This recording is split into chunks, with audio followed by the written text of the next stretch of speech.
지난 4일 밤 강원도 강릉에서 한미연합 미사일 훈련 중 현무 미사일 한 발이 지상에 낙하하는 초유의 사고가 일어나 큰 충격을 주고 있습니다. 이 훈련은 북한의 미사일 도발에 대응하는 차원에서 벌인 것이었던 만큼 미사일이 제대로 작동하지 않았다는 점에서 북한의 위협에 대한 한국군의 대응 능력이 크게 의심받고 있는데요. 군 당국은 이번 사태를 수습하는 데에 진땀을 빼고 있는 상황입니다. 전쟁의 위협이 어느 때보다도 가깝게 다가온 요즘 한국군은 정말로 국토와 국민의 안전을 수호할 수 있는 걸까요? 지금부터 그 전말에 대해 자세히 살펴보겠습니다. 이번 사고의 근본적 원인은 북한의 미사일 도발입니다. 북한은 최근 들어 총 5차례나 미사일을 발사했습니다. 지난달 25일 지대지 단거리 탄도미사일 SRBM 한 발을 평부, 태천 일대에서 발사했고 28일에는 평양 순안 일대에서 SRBM 두 발을 발사했죠. 29일에는 평안남도 순천 일대에서 SRBM 두 발을, 이달 1일에도 평양 순안 일대에서 두 발을 발사했습니다. 그리고 4일 오전에는 자강도 무평리 일대에서 동쪽 방향으로 중거리 탄도미사일 IRBM 한 발을 발사하기에 이릅니다. 한국인들은 북한이 애먼 바다에다 미사일로 물수제비를 뜨는 것에는 이제 익숙해져 있지만 잊을만할 때쯤 한두 발씩이나 쏘던 미사일을 갑자기 5발이나 연달아 날려대자 슬슬 불안감이 고개를 드는 상황입니다. 국방부는 이번 도발을 두고 북한 스스로 미사일 능력을 강화시키기 위한 의도로 본다고 밝혔는데요. 덧붙여 탄도미사일 발사 전 탐지하고 감시했다며 북한의 핵이나 미사일을 억제할 수 있는 능력을 우리가 가지고 있다는 것을 보여줄 수 있는 수준으로 대응을 고려하고 있다고 말했습니다. 북한의 잇따른 도발에 한국은 국군의 날 행사에서 이전에 모습을 드러낸 적 없었던 신형 현무 미사일을 공개했는데요. 북한이 국군의 날이 지나고 4일에 돌연 앞서 발사한 4발의 SRBM이 아니라 IRBM을 꺼내든 것이 이 때문이라는 분석이 있습니다.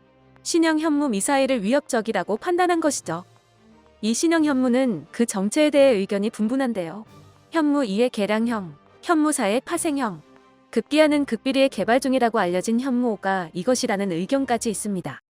국방부가 공개한 이름은 일단 고위력 현무 탄도 미사일로 정확한 재원은 일절 공개되지 않았지만 영상에 나온 발사 장면이 기존의 어떤 현무와도 달랐습니다. 영상에 담긴 신형 현무의 형상은 현무 2와 비슷하지만 길이가 확실히 길고 자세 제어용 측면 날개인 카나드가 없으며 콜드 런치로 발사되었는데요. 발사 직후 미사일 하단에서 화염 방지판이 좌우로 분리되고 측추력기로 자세를 제어하는 모습도 볼 수 있었습니다. 이 짧은 영상이 의미하는 바는 한국의 신형 SLBM이었습니다. 우선 콜드 런칭을 했다는 것은 발사 시에 화염을 제어할 필요성이 있었다는 것으로 폐쇄 공간에서 발사하는 잠수함이 아니라면 굳이 그럴 이유가 없습니다. 또한 측추력기를 보호하던 화염 방지판이 콜드 런치 직후 떨어져 나가고 이윽고 측추력기가 작동해서 발사 지점을 벗어나 자세를 제어한 후 엔진이 점화되는 장면은 러시아의 토포렘 ICBM을 연상하게 했죠. 영상에서는 지상 발사했지만 잠수함 플랫폼에서 운용할 계획으로 만들어졌다는 것입니다. 영상에서는 발사 장면에 덧붙여 세계 최대 탄두 중량을 자랑한다고 신형 미사일을 소개했는데 과거 보도를 통해 공개되었던 탄두 중량 6에서 9톤, 사거리 300에서 600km급 미사일이 정황상 이 고위력 현무로 보입니다. 만약 이것이 사실이라면 지하 100m에서 콘크리트로 보호받고 있는 북한 수뇌부의 벙커를 단 한 발로 완전히 초토화시킬 수 있는데요. 그뿐만 아니라 탄두 무게를 줄인다면 사거리를 어마어마하게 늘려 중국 전역까지 타격할 수 있는 중거리 탄도미사일 IRBM으로 변모하게 됩니다. 미사일 전문가인 장영근 항공대 교수는 8에서 9톤 탄두는 기존 무기 상식으로 이해하기 어려울 정도의 놀라운 무게라며 탄두를 1톤급 이하로 줄이면 3000km 이상 충분히 날아갈 수 있을 것으로 보인다고 말했습니다. 북한이 고위력 현무 공개 직후 SRBM이 아닌 IRBM을 꺼내 쏜 것은 이 때문으로 보입니다. 자기들도 그 정도 미사일 역량이 있다는 것이죠. 갑작스레 도발 수위를 확 올린 북한의 행보에 한국과 연합훈련을 마치고 돌아가던 미국의 핵 항모 레이건호는 다시 동해로 뱃머리를 돌렸고 한국과 미국은 북한을 규탄하는 성명을 냄과 동시에 화력투사로 경고하기 위해 긴밀하게 협조하기 시작했습니다. 북한의 이런 반응에 겁을 먹은 것은 우습게도 한국이 아닌 일본인데요. 북한이 동해상을 가로질러 발사한 IRBM이 일본 영공을 통과해 태평양에 착탄했기 때문입니다. 북한 미사일이 일본 하늘을 가로지른 것은 지난 2017년 이후 5년 만으로 이에 기시다 호미오 일본 총리를 비롯한 관방 장관 등이 북한을 강하게 비판하고 나섰습니다. 또한 홋카이도와 아오모리현 주민들에 대해 건물 안에 있거나 지하로 대피하라는 피난 권고를 내렸죠. 현지 주민들은 돌연 정부에서 온 미사일 경고 문자에 러시아가 드디어 핵이라도 쏜 줄 알고 혼비백산했다고 합니다. 한국의 신형 미사일에 잔뜩 겁을 집어먹은 북한이 이렇게 위협을 하고 나서자 앞서 국방부가 밝힌 바와 같이 한국군은 북한의 미사일을 억제할 수 있는 능력이 있다는 것을 보여주는 수준의 대응에 돌입했는데요. 그것이 4일 밤 기습적으로 이뤄진 한미 연합 미사일 발사 훈련입니다. 이때 발사할 계획이었던 미사일은 미군의 에이테킴스와 한국군의 현무2 각각 2발이었는데요. 먼저 발사한 현무가 발사 직후 비정상 비행을 하더니 기지 내로 추락한 것입니다. 이에 군은 현무의 발사를 취소하고 에이테킴스 2발만을 동해상의 가상 표적을 향해 발사한 후 훈련을 마쳤다고 밝혔습니다. 낙탄한 현무는 추진제가 비정상 연소된 것이 원인으로 보이며 낙하 후 화재가 일어나기는 했지만 탄두 폭발은 없었다고 하는데요. 현재 사건의 경위에 대한 조사가 이루어지고 있는 상황입니다. 낙탄한 미사일이 현무-2C 모델이라고 언론이 속보로 밝힌 바와는 다르게 공개된 훈련 장면에서 유추되는 모델은 현무-2A로 보이는데요. 특유의 토끼 귀 모양 빅미러가 달린 발사 차량이 훈련 현장 사진에서 포착되었는데 이는 현무-2A와 B 전용입니다. 또한 현무-2의 여러 모델을 섞어서 훈련할 경우 보통은 선입선출 개념으로 EA를 먼저 쏜다는 점, 사격 훈련 시 통제된 영역이 반경 300m로 C모델 정도에는 미치지 못한다는 점도 근거로 꼽힙니다. 현무-2A는 현재 한국군이 보유한 탄도미사일 중 가장 오래된 것이라 저장기한을 넘었을 가능성도 있고 너무 많이 만들어 놓은 나머지 관리 소홀로 인해 오작동했을 가능성도 있다고 하는데요.